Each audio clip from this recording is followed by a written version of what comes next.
Welcome to the Abegwhosendme podcast.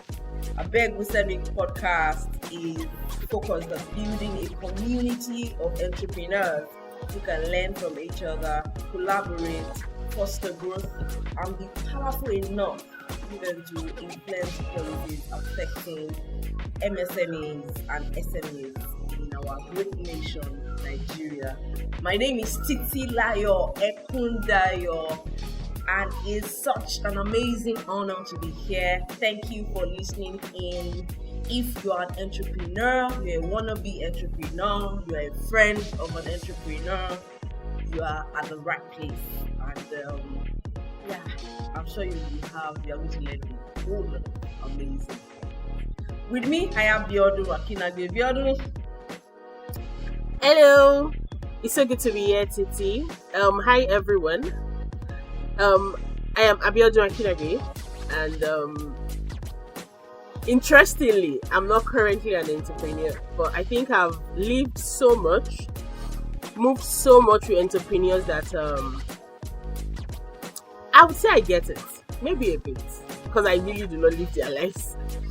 So it's good to be here, co-hosting with Titi. I'm looking forward to learning a lot, because trust me, for everything an entrepreneur can learn, a 9-to-5er can also learn. Because these messages transcend beyond the world of just business. So stay tuned. I would advise you pick your pen and a paper and enjoy. I mean, I guess it's somebody I'd always looked up to. Though from afar, yeah, like I'd always just believed, this person has it all together, he's doing fantastic. And then I got the brief. Oh my god. I was right. Like, I was totally right. He definitely has it together. So, today we have with us Samuel Adekanmbi. And Samuel Adekanmbi is a software architect that strives for excellence at all times. He is passionate about technology, health, globalization, and open data. He has worked on high-impact projects for MTN, Mobil, Unified Payments, and other major players across various sectors of the economy. As an independent consultant, he works with Facebook and Testaton team to understand how Africans can consume content on the Facebook platform and making the mobile app data-free and adaptable to the local audience. He is currently working on the chatbot for insurance verification to combat the booming trade of fake insurance cover thriving in Nigeria. Sam is going to have you on the podcast today. Yeah, hello Titi, hello Abiodun. It's nice joining you guys here. Okay, so firstly, let me start by saying that Abiodun, that's not true. I don't have it all figured out. Everybody says they don't have it all figured out, but somehow you are able to pull it together. You have impeccable work ethic, great attitude to life. Titi just said it. I mean, okay, if you say so, but I know I don't have it all figured out. So immediately, Titi reached out to me, and she was like, she wants me to jump on the podcast.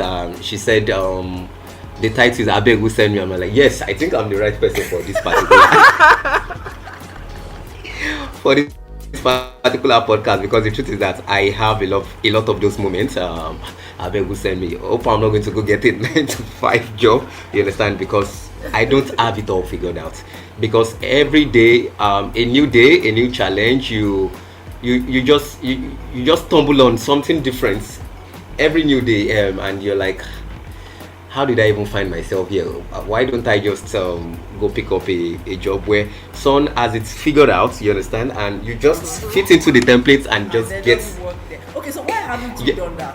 I think maybe I will start my questions from there. Why haven't you, at those moments, the Abegwhosendme moments, why didn't you get a 9-to-5? What were the things that kept you? Or did you even get a 9-to-5 at some point? No, I never did, but I considered it. I think ego is part of the reason why I didn't get a 9-to-5. I was just looking at it that I've gone this far. Why do I want to quit now and start a 9-to-5? That was part of what I was looking at. That's one. Number two is that with the work we do at App Rangers, we already have a number of clients we service. We have some projects that we are working on that have impacted people, and we've thought about it that why do we want to quit and leave all this behind to go start all over again? So for you, it's for the impact, exactly, it's for the impact, basically. It's for the impact. But that's one. But that you're making impact does not mean that you're making money. Very true. All the time. Very true. Does not mean you're making money all the time. So people tend to think because there is an impact, you're making money. Yes, we are making money, but is it enough money to sustain the lifestyle we want to have? No, it's not enough. It's not enough. So how does one get that trade-off between impact and then making money? Because I think a lot of entrepreneurs will say they're doing it for impact, but then impact will not get you rice and chicken, will not get you lunch. Where exactly is the trade-off between impact and making enough money to live life the way you want to live it? Is there a trade-off? Yeah, there is a trade-off actually. So for me, it's about fulfillment. We started out on a new project which we call Botsurance. So for Botsurance, we've been running Botsurance for over a year now. We spent a lot of money. When I say running into millions of naira on Botsurance, and it's not like we're profitable. We're not profitable, and we keep spending more money. You understand? But we like it when people reach out to us and tell us that, we love what you're doing with Botsurance. We're able to access genuine insurance in real time from your chatbot. You understand? These are things that keeps us going, and we're happy we're doing this, and we're happy for the feedback. We are happy that we're really impacting people, and people tell us that they can access genuine insurance just because we have a product that is useful to them. Okay. So I'm not sure if I answered your question. Yeah, you answered it, but I think that maybe my next question will cement the answer. Okay, so now you said you spent a lot of money on Botsurance. Botsurance, yes. Botsurance, yes. Yes, it's not profitable yet, but in terms of impact, it's impactful because people are giving you feedback as to how their life has been made easier through that product. So the question is, at what point are you going to say, okay, no, I'm not pumping money again? Because is there a time frame you are giving yourself to say, after this number of years, if we are still pumping money and Botsurance is not profitable, we are going to pull the plugs? Or are you going to just keep on pumping money as long as impact is made? Okay, so for us, so we had a business plan. Okay.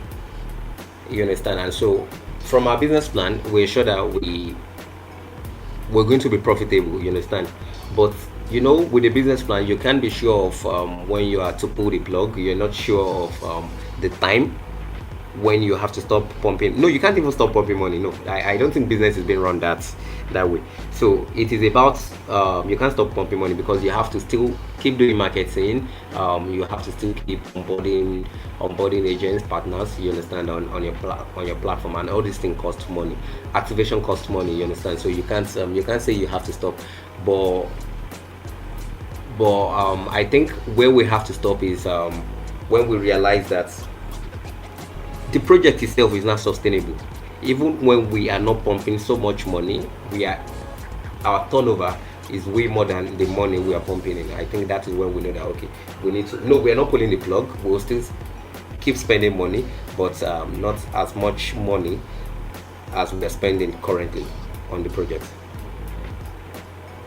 I understand. Bjorn, you wanted to say something? Yes. So it sounds all exciting, but I was thinking, so have you always known you wanted to own your own business, that you were going to be an entrepreneur, or what got you started? Was it something you stumbled into, or was it something you intentionally went after? I I won't say I intentionally went after entrepreneurship. I think I stumbled upon it by mistake. So, okay, let me just a brief of how I became an entrepreneur. So back then, while I was in school, I did computer science as an undergraduate, and so everybody just expect that because you did computer science, you know everything about computer. And so this man reached out to me then, and he was like, Sam, I need to do this. I need an SMS platform that can send bulk SMS to people in real time. And I'm like, yes, we can do it, because of course we already do assignments in school. But it's not true. Working on real life projects is different from assignments they give you in school. And because of it was paying 70,000 naira as at then, and this was like some 12 years ago or 13 years ago, and my pocket money then was 5,000 naira. So you can imagine my excitement that Wow. I'm a millionaire overnight. So we took the money. I collected parts. So I think he paid about 60% of that money, about 40,000 naira. So I was a big boy in school there, 40,000 naira in my account once, and so we just went, we spent the money, lavished it, and we could not work on the project. And so he started chasing me up and down, and he had to report me to my HOD. It became a big issue, you understand? So my HOD had to step in as a then, and it was like, don't worry, they are going to deliver the project. And so we had no choice than to go and meet, I had no choice than to go and meet those in their final year then, because so I started sleeping in their hostel, so they started putting me through that, okay, this is what you need to do, this is what you need to do. And so eventually we delivered on that project. You understand? We delivered on that project. Maybe not within the time frame we're supposed to deliver the project, but we did deliver on the project. There were a lot of errors here and there, so I started learning with that man's project. I started learning with his project, you understand? And so we delivered, and that was it. And I'm like, so if we can deliver this project in a month, why can't we pick up on other projects? So I started picking up on other projects, you understand? And so they started paying you 70,000 here, 70,000 there, and so that was how I became an entrepreneur. But I think so for me it was it was an exciting period for me, but it did make me learn a lot of things, you understand, which are things that I started to learn on the job, you understand. I started learning when I started having so if I'd worked in an organization, I would have understood that there are some things they call retainership. Yeah. You understand? I would have understood that you don't have to work on a project forever. You understand? So even after the man paid 70,000 naira, for the next 2 years, when there are glitches on the application, we kept working on it and kept working on it, and we didn't get paid for that service you're providing. Yeah, we didn't. You understand? And so I kept doing that till I left school. After I left school, I kept doing the same thing, managing people's application forever. You understand? And after a while, I started getting exhausted, and I started dodging people's call, my clients' call, because I'm like, I'm tired. Which one is we're just working, we're not getting money from this thing. So after a while, I think in 2013 or 2014, I had to reach out to one of my friends. I'm beginning to get fed up of all these things. I think that's one of my Abegwhosendme moments, you understand? So I had to reach out to a couple of friends, and I told them that your organization, so how do you manage clients? I keep working on projects, and like, no, you have to, we send them a mail, there's a contract which we send them, we're going to manage the project for a period of 1 month, you understand? So if you want us to keep managing it, we have to sign a retainer, you understand? And so I was like, okay, so you can actually be on retainer for an application. Okay, so after a while, when I started having my Abegwhosendme moments, I had to reach out to a friend, because it was making me look unreliable when I stopped picking clients' call, because I kept working on projects and I'm not being paid for those updates which was being requested of me. So I reached out to a friend and he told me that in their own organization, so when they develop a product or an application for the clients, it is for a moment, you understand. They support the application for a period of like a month, you understand. Then after a month you have to sign another contract, you understand, for retainership, or so that you get paid for every subsequent updates that is being done on the application. So that's one other thing I realized again was that I was underpricing myself.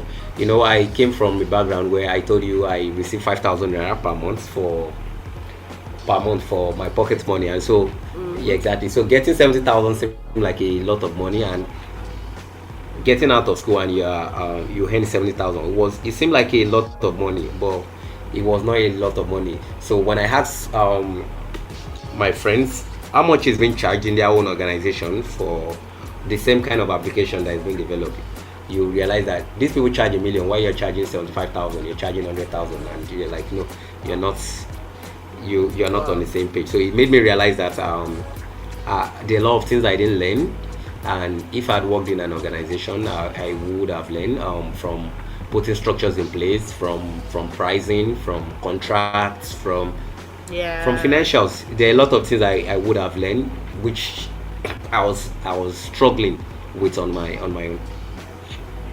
Okay, so okay, looking back now, would you have preferred to work in an organization and then move on to be an entrepreneur? Do you think you would ever Yes. have left the organization? Because I think that's the fear. That if you do a 9 to 5, maybe I had that fear that if you do a 9 to 5 and they are giving you good money every month, you become so fat and so risk averse that you might not want to step up. What do you think? Would you have? So for me, yes, I think so. If I think I will have preferred to work in a 9 to 5. I will have learned so much, you understand. And so people always make it seem like those that work 9 to 5 are not really making an impact. The truth is that 9 to 5 can even help you make a greater impact, you understand, because you already work in a structured organization. So I tell people, don't listen to all these motivational speakers that come and make it seem like, no, you can only make an impact being an entrepreneur. That's not true. You can even make greater impact working in a 9 to 5. And then as a 9 to 5, I can tell you that it helps you build discipline. Exactly, it does. Because actually, if you can give this much to somebody else's business, somebody else's initiative, you know, you've built that discipline over time to be consistent, to be punctual, to show up on time, to give your best. When you're continuously doing that, it sort of shapes you. Do you get? So you know that when you start your own, you can't afford to slack. You can't afford to not give your best to it. Yes, I agree with you. If there's anything I tell people, the very first thing you need to learn as an entrepreneur is to be able to put proper structures in place. Working in an organization will help you understand how to put structures in place. So for me, I was unable to put proper structures in place for a long time, and even at the moment, I'm still putting proper structures in place, and I'm still learning. You understand? It's a lot of work. These are things that you will have been able to learn on the job, but now I have to pay for because I chose not to learn from someone that's been there before me. So picking the ball from there, so are you saying that it is a must that you have to learn from people that have gone ahead for you to? It is not a must, but the truth is that you can learn from other people's mistakes. The mistake doesn't have to really be your own mistake. One other thing I tell people again is that so when you work in an organization as a 9 to 5, when you make mistakes, the organization pays for it. But in your own organization, when you make mistake, you pay for it. That's true. You understand? You pay for it. So the worst that can happen in an organization is that they give you a query, or at most they sack you. You understand? You might not know what to do the next time, but you know what not to do. I'm not sure if I have communicated there. You understand? You've learned. Yes, you have. Yes. So you have. you've learned. So subsequently, maybe when you move to another organization, or maybe when you want to start out your own thing, you've tried out that thing, and you know that you are not supposed to do this. So let me give you an example. There was a time we paid for a server. It was like about $3,500. You understand? And we blew it up. You understand? Wow. And so, around that period, most of the money we spent on that was borrowed fund. You understand? You can imagine if I work in an organization, and number one, the organization will have paid for it. You understand? And so if we blew it up, you understand, the worst that could have happened is that they sack you and they tell you, Sam, we're done with you, we don't want to work with you. You understand? So if I need to, you are not exactly, you understand? But this now, after we blew it up, we do not have money to do some other projects we needed to do. And so when we actually started making money, we had to refund those that were owing money. You understand? So it's a lot of work here and there, a lot of being an entrepreneur. Seriously, we don't have it all figured out. So when you hear anyone telling you he has it all figured out, it's not true. It's almost like at every point in time you are juggling a lot of balls, and exactly. Familiar with and all of that. And exactly. Especially when you do not. Exactly, especially when you don't have enough resources. You understand? So if you have enough resources, yes, you can try things out. You understand? Okay. But when you don't have enough resources, there's a limit to what you can try out, and the kind of risk you can take. Yeah. So which brings me to this question: do you think everybody's cut out to be an entrepreneur? Everyone is not cut out to be an entrepreneur. That's not true. Sorry to cut this out. That's Because like what they are preaching now. Do you get? Be an entrepreneur. Don't work Every inspirational speaker out there saying you can do it, aspire to inspire. You are not giving these people the facts. They need to know what they are getting into before you push them into a business. They need to know what they are getting into before you are motivating them to be an employer of labor. They need to be ready mentally, emotionally. Because it's a lot of work. It is a lot of work, actually. It's important to let them know that they need to be mentally ready for this. They need to totally. Exactly. You need to tell them the risks involved. You need to tell them that you're going to have a lot of moments that you're like, no, I'm done with this. I don't want to do. Who just said me? Who sent me? Exactly. Who sent me back? Yeah. And the truth is that you have more of those moments than the great moments. Thank you. I wanted to ask that. How often are these moments in the journey? Because for me, it's almost like every other day. And the day that you don't have the Abegwhosendme moment is like, Christmas.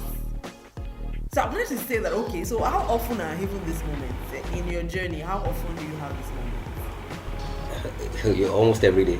Almost every day. So it's common you understand? Not village people. No, it's not village people. It's not village people because number one, you need to understand the sector you even the country you play in. There are times that even when you have it all figured out, you might just wake up the next morning and it might be government policy that will just scatter the whole thing. Yes. You understand? Especially now you even have it all figured. Like Nigeria, where policies are not stable. Exactly. You understand? So let me give you an example. Look at OPay, for example, or maybe GoCarter, for example. You understand? The government gave them spec of bikes they need to purchase to be able to operate in the states. You understand? And they've done this, and they have a good business plan. They've been able to raise funds. You understand? For them, they have it all figured out. You understand? And the next day, the government comes in and is like, no, we don't even want your bikes on our roads. You understand? Yeah. You can imagine what the founders or what the founders will have, how they will have felt, and be like, who sent me, who told me to come into Nigeria. You understand? Because if you are, if they were in a different climate, a different country where there are stable policies, they'll be running very fine. You understand? And investors will be smiling to the bank as well. You understand? But it's not the same thing for the average Nigerian. You understand? There are times that you even have it all figured out on paper. You understand? And when you want to start out, the story is entirely different. You understand? There are times that is when you start realizing that there's even a union you've never heard about before. Yes. And then they hold you to ransom. Exactly. They hold you have to do this, you have to pay this fee, you have to exactly, a parastatal that you never knew existed. You understand? Let me give you another example. So at the time, we were selling tires, not brand new tires, Tokumbo tires. You understand? And so the first thing I'm like, okay, Tokumbo tires. Okay, I went online, checked online if the domain name is available, and it was available. And I'm like, yeah, good one. So I had to go to Ladipo with a couple of friends. We partnered with all these guys at Ladipo, and so we started selling tires. And the good thing is that we got a good domain name, and so even till now, we've not operated in about 3 years now. The domain name is down. But if you still go online and check for Tokumbo tires, we pop up. We're the first person to pop up. So we still get calls every day. I'm not saying almost every day, and we have to tell them that, so sorry, we're sorry, we don't longer operate that line of business. But okay, so back to where I was, so that I don't deviate. So we started the Tokumbo tires and we started making money, and it was good money. That's the truth. You understand? Because we don't even own the product. So when anybody orders, we have an API that reaches out to any of our distributors at Ladipo, and they just distribute. And so on every inquiry, you understand, we do a profit of like almost 5,000 naira. You understand? Without doing anything. Without doing anything. So we were making money, and it was really good money for us. So on a daily basis, sometimes we do like 20,000 naira every day, just because we own that name, Tokumbo tires. Because when time anybody search, you understand, at the time, then we started getting calls from some union. We started getting calls from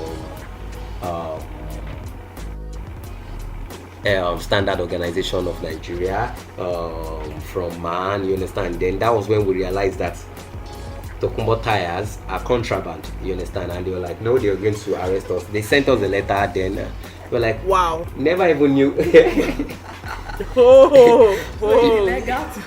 But that's what it was so yes, funny enough, I never knew almost everyone uses. Okay, I grew up in a home whereby we buy everything new. So I didn't even know that people buy Tokumbo tires until that particular moment, that particular year. I was so broke that, and I needed to change my tires. And so the organizer was like, don't worry, I hope you get a good Tokumbo tires. I'm like, why we get Tokumbo tires? I was like, that's what everybody buys. I'm like, no, not everyone buys Tokumbo tires. And so when I started asking people, I realized that everybody buys Tokumbo tires except me and my father. You understand? And so when the guy bought the tires, they were really good tires. And I'm like, seriously, I checked the date, and they were not expired tires. You understand? And I'm like, I'm not sure people know about these things. So I registered that domain name. And so when I started asking people, that was when I realized that I was just on my own, that even everyone buys Tokumbo tires. But that's by the way, and we registered that particular domain name. But so what I'm just trying to say is that we started getting threats here and there, you understand, that we're going to be arrested, we're going to be sued, so we have to shut down that particular business, you understand. Very profitable business. So that's quite on every single day we make at least 5,000 every single day without doing anything. Effortless. Without doing anything. Wow. Exactly. There are times we do 25,000 without doing anything. So before we get too far, I've been having a question that I've been pending on my mind. So I know we've talked about how stretching the entrepreneurial journey could be as an entrepreneur, how demanding it is. But then, can you tell me, do you have anything you love about being an entrepreneur? What are the perks that come from being an entrepreneur? picks? Yeah, a lot actually, a lot. So being an entrepreneur has made me meet a lot of people. I tell people now that if I need to reach the presidency now, it's not more than 2 calls away, and that's because of the kind of contacts I've been able to. So it helps in the networking. It helps one to network.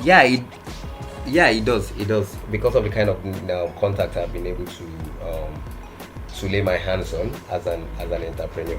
So that's 2. Number 3 for me again is Before we move on from that, let me see. Before we move on from Okay. that, a lot of entrepreneurs I know there was a time in my business, and maybe even now, that I looked within my network and I had exhausted my network, for lack of better word. Okay. Like I needed to increase my network.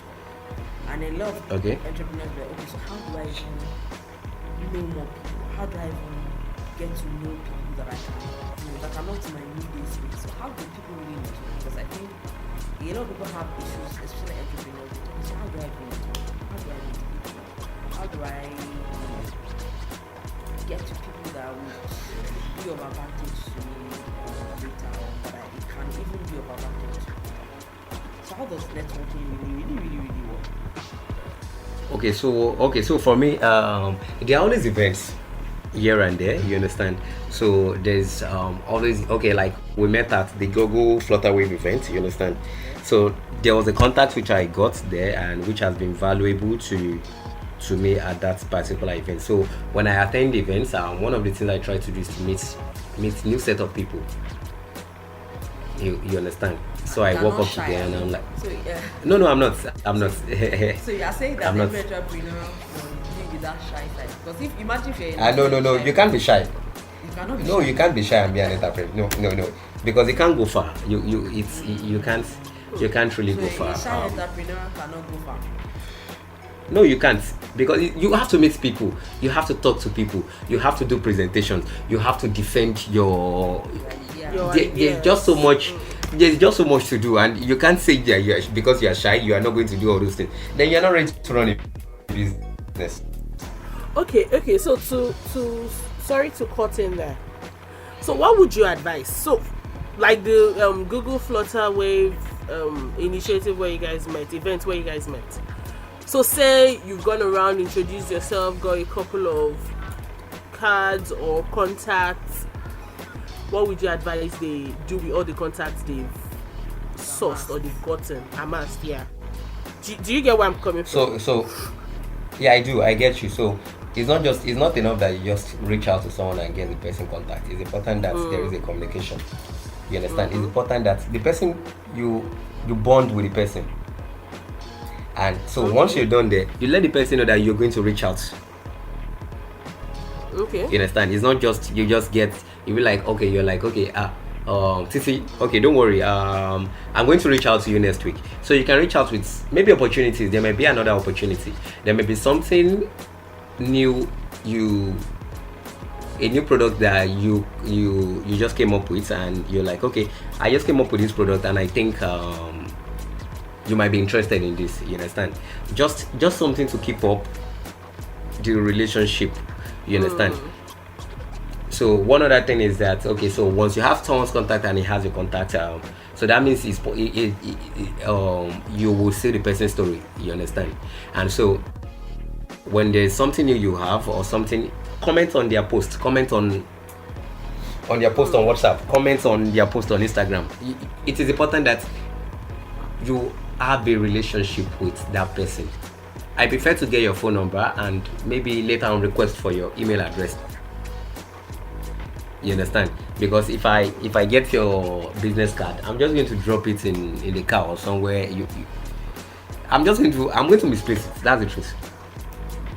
So build a relationship, keep up with them, either telling them there's this opportunity and you feel it's something that they might benefit from. You understand? Give them something. Okay. You understand? Okay. Give them some. It's important that you have something to give them, add value to them, so that when subsequently you can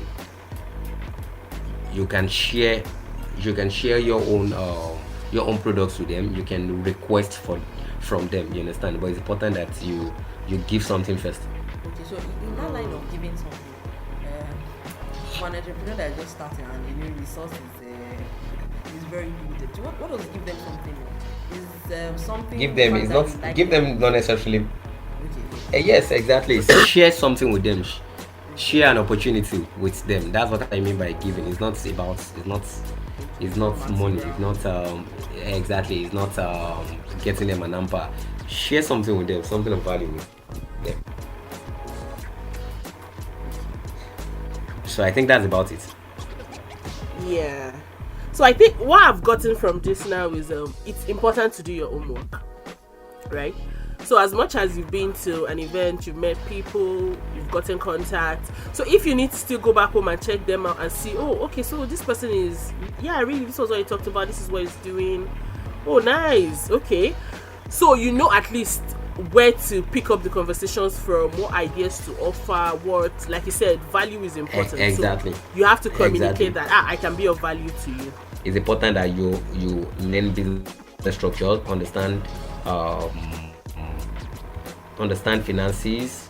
It's important that what you want to do, you are passionate about it, because it will get tiring. I can tell you, seriously, it's going to get tiring. And one of the things that will keep you going as an entrepreneur is making money. Yes. One of the things that will keep you going, because if you are not making money eventually, it's just experiment. You're just playing around. You're just faffing around. That's the truth. At the end of the day, if you are not making, because there are bills to pay here and there. So if you are working on a product and you are not making money, you are just faffing around. Because at the end of the day, your product has to make money for it to be sustainable, because there are bills to pay here and there. Because at the point you start becoming irresponsible, because what eventually gets to happen is that you have to start borrowing money here and there. Money that you cannot return Yeah. immediately. Exactly. So you start becoming irresponsible. So when you borrow money today, you borrow money tomorrow, you borrow next. People start avoiding your calls. You understand? When they see someone is calling, no, he wants to collect money again. You understand? So it's important that your product has to make money, because at the end of the day, it's a business.